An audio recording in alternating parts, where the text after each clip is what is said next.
Dinas is a lecturer in clinical and health psychology at Swansea University and joins me this morning. Good morning to you. Thank you for your time this morning. Good morning, Beth Ann. It's nice to meet you. Thank you, and you too. So do you think restrictions easing in England will have an impact on attitudes for us here in Wales? I think we really can't escape that.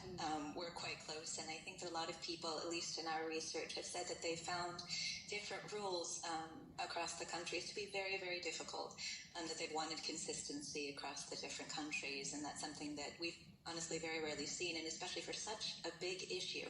Self-isolation is one of the most important things that we've seen this entire time. It's one of the biggest changes, have the government tell you that you have to stay home. So to have this being consistent is going to impact people, I think.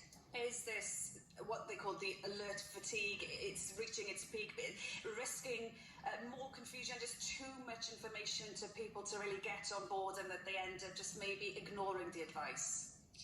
Absolutely. So alert fatigue is something that we've written about, that we've seen start as early as a few months into the pandemic, where you keep on hearing more messages and coming from different countries, rapid changes in messaging, and people just shut down. We just ran a focus group where they were just talking about how they don't pay attention anymore. They don't listen through this alert fatigue. They're just tired of the messaging. I think people are going to pay attention to this one, and I think that they're just going to kind of not understand why there are different rules from different countries here. And that's the thing as well. People, the England scrapping the self-isolation, do you believe that it sort of sends a message that it is no longer important? Keir Starmer suggested something similar as well, that Boris Johnson basically means he's ignoring it. If that's the sort of the message that's being conveyed, Joe Bloggs on the street is going to go with that, and no longer important. They don't have to self-isolate if they don't need to. I think people are going to be confused. There's some mixed messaging happening here. People are, politicians are still saying, stay home if you have symptoms. It's important to self-isolate, but we're not going to support you to do that. And I think that's one of the biggest issues here, that people aren't going to have free testing, that people aren't going to have the support to stay home if they are sick. And that's going to really kind of differentially or variably affect different people. And I think that's something that we really need to pay attention to here.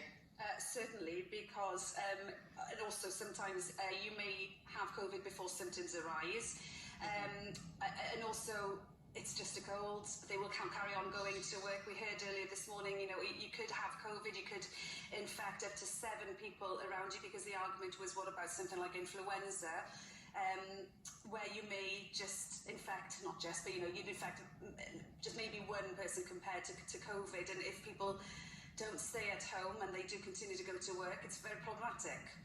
It really is, and this is actually very confusing for people, because now with the new rules, I think there is this communication going on that this is over, it's not a big deal.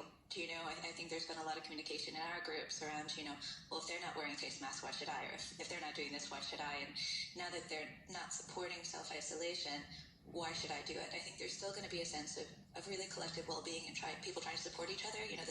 They don't want to affect people. People don't want to get other people sick, but if they don't have the support to do what they want to do, it's going to be very hard to do it. It certainly is. Dr. Cymru Dinas, really do appreciate your time this morning, lecturing clinical and health psychology at Swansea University.